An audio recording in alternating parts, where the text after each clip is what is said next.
Hello everybody, this is Ankur Kaushik and you are welcome on our channel UPSC accessible. आज का हमारा topic है types of earthquake. Earthquake से related जितनी भी बातें थी वो हम ज़्यादातर पढ़ चुके हैं। सिस्मिसिटी से रिलेटेड जो भी कुछ था, अर्थ के इंटीरियर की इंफॉर्मेशन जो हमें मिली है सिस्मिसिटी से, वो भी हम पढ़ चुके हैं। सिस्मिक वेव्स के द्वारा वो भी हम पढ़ चुके हैं। ठीक है, तो अब हम अर्थक्वेक के बारे में पढ़ना चाहते हैं। चलिए, अर्थक्वेक का हम टाइप पढ़ रहे हैं। The most common one are tectonic earthquakes. Tectonic earthquakes जो है, पहले अर्थक्वेक जिनको फर्स्ट कैटेगरी में रखा गया है, उनके बारे में हम पहले पढ़ चुके हैं। जब मैंने अर्थक्वेक पढ़ाया था तो मैंने आपको क्या बताया था कि earthquakes are nothing but shaking of earth and earthquake is nothing but shaking of earth. जब धरती हिलती है तो उसे अर्थक्वेक कहते हैं। जब कैसे हिलती है वो, ये मैंने बताया था कि अर्थ है, ये इस तरीके से मैंने आपको बताया था कि अर्थ के नीचे टेक्टोनिक प्लेट्स हैं, ब्लॉक्स हैं। ठीक है, ये हमारी अर्थ है, मान लीजिए ये इस तरीके से अर्थ है, तो ये ऐसे प्लेट्स में डिवाइडेड है बहुत सारी, इस तरीके की। इसका सरफेस जो है, जिस लिथोस्फेयर पे हम खड़े हैं उसके नीचे जो सरफेस है वो प्लेट्स में डिवाइडेड है। जब वो प्लेट्स हिलती हैं, एक दूसरे से टकराती हैं, तो अर्थक्वेक आता है। ठीक है, वो इस तरीके से हो जाता है अलोंग ए फॉल्ट लाइन। क्या होता है, जैसे मान लीजिए सरफेस है, यहाँ पे दो रॉक्स हैं, एक ये है एक ये है। ठीक है, अभी जब कभी मूव करेंगे, सपोज कि ये वाला इधर मूव करेगा इधर और ये वाला इधर मूव करेगा, तो ये कभी टकरा जाते हैं। ठीक है, जब ये टकराएंगे तो वेव्स जनरेट होंगी। वो वेव्स क्या होंगी, वो अर्थक्वेक आएंगे लाएंगे। Tectonic earthquakes they are generally due to sliding of rocks along a fault line. Fault का मतलब क्या होता है, जहां पे दो प्लेट्स के बीच में जो गैप होता है उसको फॉल्ट लाइन बोलते हैं। ये भी मैं बता चुका हूं आपको। तो इस तरीके से इसको बोलते हैं टेक्टोनिक एक्टिविटी। प्लेट टेक्टोनिज्म में हम प्लेट टेक्टोनिज्म पढ़ेंगे तो इन सबको डिटेल में पढ़ेंगे। ठीक है, तो इस तरीके से टेक्टोनिक एक्टिविटीज की वजह से जो अर्थक्वेक आते हैं उनको हम टेक्टोनिक अर्थक्वेक्स बोलते हैं। ये आपने, ये ठीक है, यहां तक हो गया। चलिए फिर, यहाँ ये आपको समझ आ गया होगा, पहले ही बता रखा है। नेक्स्ट जो हमारा अर्थक्वेक आता है वो आता है हमारा special class of tectonic earthquake is sometimes recognised as volcanic earthquake. अब हमारा वोल्केनिक अर्थक्वेक के बारे में आ गया। क्या होता है इसमें कि हमारा वोल्केनो है, ये हमारा वोल्केनो है, यहाँ पे मैग्मा है, ये सोया पड़ा था बहुत टाइम से।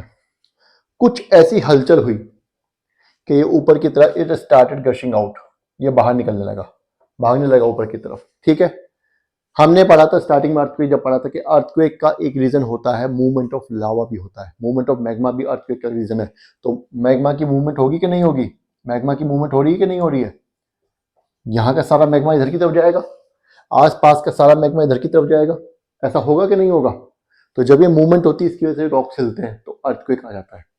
दूसरी बात, जब ये अर्थक्वेक, ये मैग्मा बाहर निकलता है तो इसके साथ ऊपर का जो एरिया है, मान लीजिए ये जो ये वाला रीजन था, ये वाला, ये मान लीजिए 20-25 साल बाद या 100-200 साल बाद ये ब्लास्ट हुआ है, तो ये रीजन क्या होता है, कई बार सॉलिड पत्थर बन जाता है, सूख जाता है। ये निकल निकल बाहर जब प्रेशर के साथ आगे जाके कहीं गिरता है ये सब, तो वहां पे झटके लगने लगते हैं। अगर वहां पे रॉक्स ऑलरेडी ढीले हैं तो अर्थक्वेक आने की पॉसिबिलिटीज होती हैं। और मूवमेंट ऑफ लावा तो हो ही रही है। यहाँ से ये रीजन जो था ये खाली हो गया, यहाँ पे मांग मांग नहीं है, सब बाहर गिरा और इधर गिरा, तो डबल डबल, बाहर से भी झटका लग रहा है, अंदर से भी झटका लग रहा है, बाहर से भी कोई धक्का दे रहा है, अंदर से भी दे रहा है। तो इस ऐसी कंडीशन में अर्थक्वेक आ सकता है। They are confined to area, however they are confined to areas of active volcanoes. लेकिन ये ऐसे एरिया, ये जो वोल्केनो, ये जो इस तरीके के जो अर्थक्वेक्स होते हैं, ये वोल्केनोज जहाँ पे होते हैं उन्हीं एरियाज में होते हैं। ऐसा नहीं कि कहीं भी हो जाएंगे, जहाँ पे वोल्केनो हो इस तरीके के अर्थक्वेक्स उसी जगह पाए जाते हैं। तो दो टाइप के अर्थक्वेक्स के बारे में पढ़ लिया। टेक्टोनिक अर्थक्वेक्स वो तो पढ़ा ही दिया था पहले भी, आज भी समझा दिया, कोई प्रॉब्लम आई तो बताइएगा। और दूसरा वोल्केनिक अर्थक्वेक, वोल्केनिक अर्थक्वेक के बारे में बता दिया कि जब लावा की मूवमेंट होती है उससे भी अर्थक्वेक आ जाता है, और जब ये प्रेशर से बाहर पड़ता है जोर से तो उससे भी रॉक हिल जाते हैं, कई बार उससे भी अर्थक्वेक आ जाता है। नेक्स्ट जो इसका टाइप अर्थक्वेक का वो हम आगे बढ़ते हैं।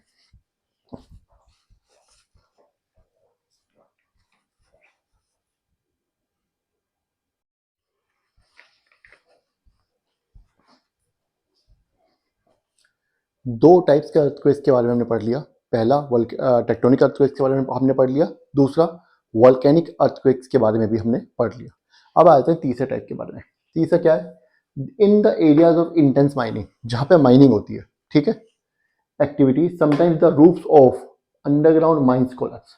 क्या होता है, जहां पे कि बहुत ज़्यादा माइनिंग होती है वहां पे कभी कभी माइन जो होती है उनकी रूफ्स कोलैप्स कर जाती है, जो छत है वो नीचे गिर जाती है, कॉजिंग द माइनर ट्रेमर्स, जिससे कि छोटे से ट्रेमर्स आ जाते हैं। ट्रेमर्स मतलब झटके टाइप के जो अर्थ के अंदर से आते हैं। These are called collapse earthquakes. इनको क्या बोलते हैं हम इनको कोलैप्स अर्थक्वेक्स बोलते हैं। होता क्या है एक्चुअली में, देखिए अर्थ का सरफेस है, ये हमारे अर्थ का सरफेस है, इसमें हमने नीचे यहाँ पे माइनिंग की, इधर नीचे आ गए हम माइनिंग करने के लिए। ये एरिया था, इतना एरिया में हमने माइनिंग कर ली, ठीक है, ये एरिया में हमने माइनिंग कर ली, या इधर भी हो सकता है, आगे भी हो सकती है, ऐसा कुछ नहीं है, इधर नीचे भी हो जाती है, नीचे भी। हमने पढ़ा लास्ट फर्स्ट चैप्टर में कि 3-3, 4-4 किलोमीटर तक नीचे तक भी गए हम, ठीक है। तो क्या होता है जब ये होगा, इसके ऊपर का जो रॉक्स हैं, अब वो तो उनको तो कोई सपोर्ट नहीं मिल रही। सपोज कीजिए एक ऐसा टाइम आया कि माइनिंग बहुत ज़्यादा बढ़ गई और इस रॉक्स को जो बिल्कुल थोड़ी बहुत भी सपोर्ट थी वो भी खत्म हो गई, तो क्या होगा, ये जो रॉक है ये नीचे धंस जाएगा, ये नीचे धंस जाएगा, नीचे आ जाएगा, ये तो कुछ जगह खाली ही हो जाएगी। यहाँ पे भी जब ये गिरेगा तो झटका देगा, जिसकी वजह से माइनर ट्रेमर्स आ जाते हैं। ट्रेमर्स क्या आएंगे, क्या होगा, जब ये झटका होगा तो रॉक चलेंगे, रॉक चलेंगे तो वेव्स जनरेट होंगे। अर्थ के अंदर कौन सी वेव जनरेट होती है, हमें पता ही है, बॉडी वेव्स। जब वो बॉडी वेव्स सरफेस पे पहुंचेंगी तो सरफेस वेव्स बन जाएंगी और डैमेज कर सकती हैं। लेकिन ये झटके बहुत धीमे होते हैं, डिपेंड करता है वहाँ पे आज ये माइन कितनी बड़ी है, कितना बड़ा, कितना इंटेंस झटका है, लगा है, ट्रेमर हुआ है, और आसपास स्ट्रक्चर कैसा, आसपास की मिट्टी या जो भी जो लैंडफॉर्म है वो कैसा है, ठीक है। इसमें क्या होता है कि सरकार इसमें क्या बोलती है कि जो माइंस होती हैं, जब आपका काम खत्म हो जाए तो उसमें मिट्टी भर दीजिए, यहाँ पे मिट्टी भर दीजिए, ठीक है। लेकिन वो लोग कई बार करते नहीं, कई बार लेट हो जाते हैं, ठीक है। कई बार क्या होता है कि परमिट यहाँ तक बढ़ने की है, बढ़ गए आगे तक, ऐसा भी होता है। तो इस वजह से जो होती है इस तरह की जो क्या बोलते हैं इसको, कोलैप्स अर्थक्वेक्स आते हैं जो कि माइन से रिलेटेड होते हैं। ये आपको समझ आ गया, ठीक है। ये बेसिकली क्या होता है, जो रूफ टॉप जो होती है, रूफ जो होती है माइंस की, वो नीचे धंस जाती है। तो वो जो जितना भी मलबा है उतने, मान लीजिए ये माइन है, ये हमारा सरफेस है, तो यहाँ जितना भी मलबा है ये सारा जब यहाँ पे गिरेगा तो झटका तो लगेगा ना, वजन से जब गिरेगा। तो आप एक ईंट अगर गिराएंगे तो चोट लगेगी ना नीचे एकदम, किसी अगर जमीन पे भी गिराएंगे तो भी आवाज तो आती है ना, एकदम धब्बा होता है। मिट्टी के ऊपर गिराएगी तो मिट्टी भी दब जाएगी, ऐसे ही यहाँ पे होता है। अब क्योंकि ये एरिया बहुत बड़ा है, ये किलोमीटर तक लंबी है और 1-2 किलोमीटर गहरी भी होगी, है ना। माइंस तो गहरी होती है ना, कम से कम 1-2 किलोमीटर तो इसकी यहाँ से यहाँ तक डिस्टेंस होगा, और फिर नीचे फिर 1-2 किलोमीटर होगा, है ना।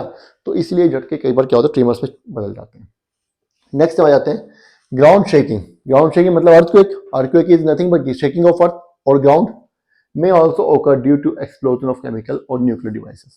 अब जो अर्थक्वेक है या ग्राउंड शेकिंग जो है वो एक्सप्लोजन ऑफ न्यूक्लियर या केमिकल डिवाइसेस की एक्सप्लोजन से भी हो सकते हैं। Such tremors are called explosion earthquakes. ऐसे ट्रेमर्स को हम क्या बोलते हैं, एक्सप्लोजन अर्थक्वेक्स। अगेन आपने शायद मूवी देखी होगी जिसमें वो न्यूक्लियर जो टेस्ट करते हैं, वो टेस्ट भी सरफेस के अंदर होता है, यहाँ पे नीचे जाके।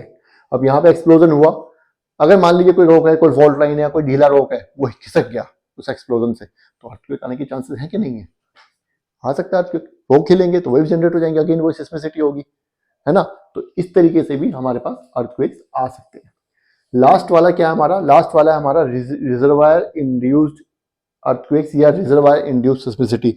इसके बारे में मैंने आपको पहले ही बताया हुआ है और इसके बारे में आपको डिजास्टर मैनेजमेंट में भी बताऊंगा, ठीक है। क्या है, the earthquakes that occur in areas of large reservoirs, जहां पे लार्ज रिजर्वायर्स ऑफ वाटर बने हुए हैं, are refer to as reservoir induced seismicity. इसमें क्या होता है, देखिए क्या होता है कि ये डैम हमारा, मान लीजिए यहाँ पे कोई नेचुरल बैरियर होता है, इधर इधर उधर नेचुरल बैरियर है, ये हमारा नेचुरल बैरियर है, इनके बीच में हम नदी का रास्ता रोककर डैम बना देते हैं, ठीक है। ये डैम बना दिया। अब इस डैम के पीछे क्या होता है, इस डैम को ऊंचाई इतनी रखी जाती है कि पानी इसके पीछे जमा होता रहे, ये फैलता जाता है पीछे की तरफ। पीछे जितना भी रीजन है उसमें पानी फैलता जाएगा, वो बहुत बड़ा रीजन होता है, कई किलोमीटर्स में होता है, 10 किलोमीटर 12 किलोमीटर उतना हो सकता है, उसकी गहराई भी उतनी होती है, ठीक है। अब वो पानी वहां पे नेचुरली नहीं था, वो पानी वहां पे नेचुरली नहीं था, पहले नहीं था वो पानी वहां पे। अब जब वो पानी आएगा तो वो उनके जो अंडरलाइन रॉक्स हैं उनके ऊपर प्रेशर बनाएगा, ये पानी नीचे वाले रॉक्स के ऊपर प्रेशर बनाएगा, जो नीचे रॉक्स पड़े हुए हैं उनके ऊपर प्रेशर बनाएगा, ये तो ऑब्वियस सी बात है। जब प्रेशर बनाएगा तो कई बार ये पत्थर खिसक जाते हैं। दूसरा, जब पानी ऊपर है तो ये पानी यहाँ लीक भी होगा, तो दो रॉक्स में कई बार स्लिप, दो रॉक्स के बीच में जो जो मिट्टी होती है वो निकल जाती है, उनका जो फ्रिक्शन है वो खत्म हो जाता है, पानी आ जाएगा तो फ्रिक्शन खत्म हो जाएगा, ये लुब्रिकेंट का काम करेगा पानी, तो भी कई बार रॉक्स खिसक जाते हैं। तो रिजर्वायर इंड्यूस्ड सिस्मिसिटी इसको बोलते हैं ये रिजर्वायर में जब पानी ज़्यादा होता है उसके नीचे का जो रॉक होते हैं उनके ऊपर प्रेशर पड़ने के वो रॉक्स या तो टूट जाते हैं अपनी जगह से हिल जाते हैं, या दो रॉक्स के बीच में से जो गैप है वो खिसक जाते हैं, ऐसा भी हो जाता है। इस वजह से ये रिजर्वायर इंड्यूस्ड अर्थक्वेक्स आते हैं। ये बहुत खतरनाक होते हैं क्योंकि अगर डैम टूट गया तो आसपास का कई 100 किलोमीटर का एरिया जो है पानी में बह जाएगा। ठीक है, हालांकि ऐसा नहीं होता, प्रिकॉशन ली जाती है, डैम्स बनाए जाते हैं तो इस तरीके से बनाते हैं कि अर्थक्वेक का इम्पैक्ट उनके ऊपर कम से कम हो, लेकिन कह कुछ नहीं सकते हैं ना। ठीक है, अभी तो हमारा रिक्टर स्केल जो है जो अर्थक्वेक मेजर का, नेक्स्ट क्लास हमारी जो होगी वो अर्थक्वेक की मेजरमेंट के बारे में होगी। ठीक है, तो उन स्केल्स का मैक्सिमम हमारा क्या है कि इंटेंसिटी इतनी हो सकती है, क्या पता उससे ज़्यादा का भी कोई अर्थक्वेक आ जाए। ठीक है, तो ये हमें पता नहीं है। तो ये हमारे 5 टाइप के अर्थक्वेक हो चुके हैं। पहला टेक्टोनिक हो चुका है, दूसरा वोल्केनिक हमने पढ़ा दिया, तीसरा हमारा कोलैप्स अर्थक्वेक हो गया, जो माइनिंग की छत जो होती है, रूफ्स होती है, उसको कोलैप्स करने से हो जाता है।